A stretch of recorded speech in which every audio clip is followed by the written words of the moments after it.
करकटावर घेऊन उभा असलेला हा विठुराया आणि त्याला विविध प्रकारच्या द्रव्यांनी स्नान घातलं जात आहे.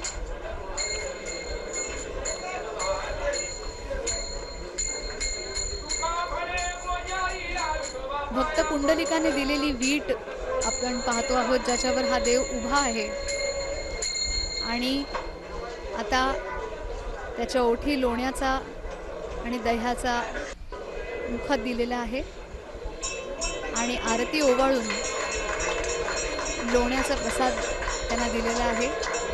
अतिशय मंगलमय असं वातावरण, टाळ मृदुंगांचे घोष बाहेर अखंड सुरू आहेत. प्रत्येक वारकऱ्याला एकदा तरी हे विटेवर उभं असलेलं सुंदर ध्यान पाहण्याची इच्छा होते आणि खरोखरच डोळ्यांचं पारणं फेडणारं असं हे दृश्य आहे मंडळी.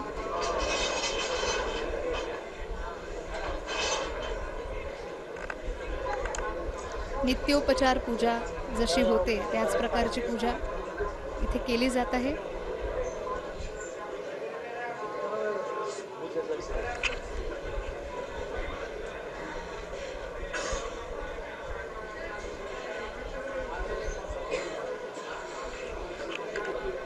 शर्करा त्याला दिली गेलेली आहे, म्हणजे साखर आहे. मला वाटतं हे असं एकच उदाहरण आहे ज्याच्यामध्ये भगवंत स्वतः भक्तांच्या भेटीसाठी या सर्व उपचारांमधून तयार होत असतो. छेडिता विणेची तार, उमटे नाद ब्रह्माचा हुंकार, कणकणात विठ्ठल हा भक्तीचा आधार.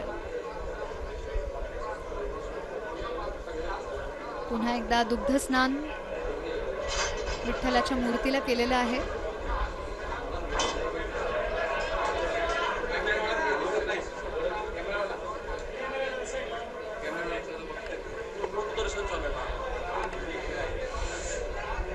आपण पाहतो आहोत ही सर्व श्रींच्या नित्यकर्मातली ही भांडी ही चांदीची आहेत आणि यांची ही कथा आहे मंडळी.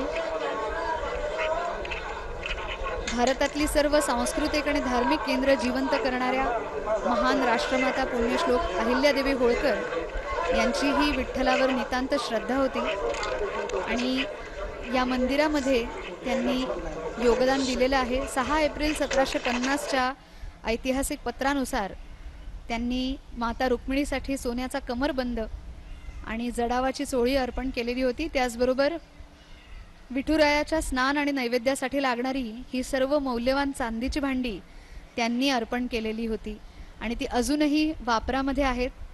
इतकंच नाही तर जे शेजघर आहे ज्याच्यामध्ये देव विश्राम करण्यासाठी जातात तिथली त्यांची चांदीची शय्या सुद्धा अहिल्यादेवी होळकर यांनी अर्पण केलेली आहे.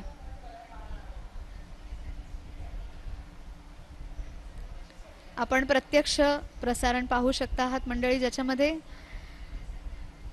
विठुरायाच्या मूर्तीच्या वर असलेल्या वेगवेगळ्या खुणा आपल्याला स्पष्टपणे दिसत आहेत.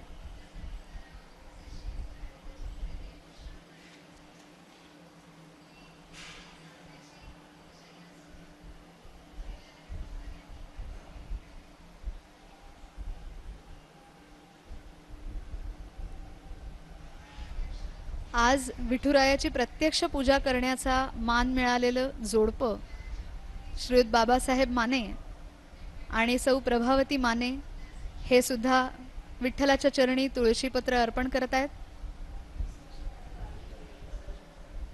20 वर्षांपासून ते वारी करत आहेत. धाराशिव जिल्ह्यापासून इथपर्यंत ते येतात आणि पायी वारी करून त्यांना आज 2026 मध्ये हा बहुमान मिळालेला आहे.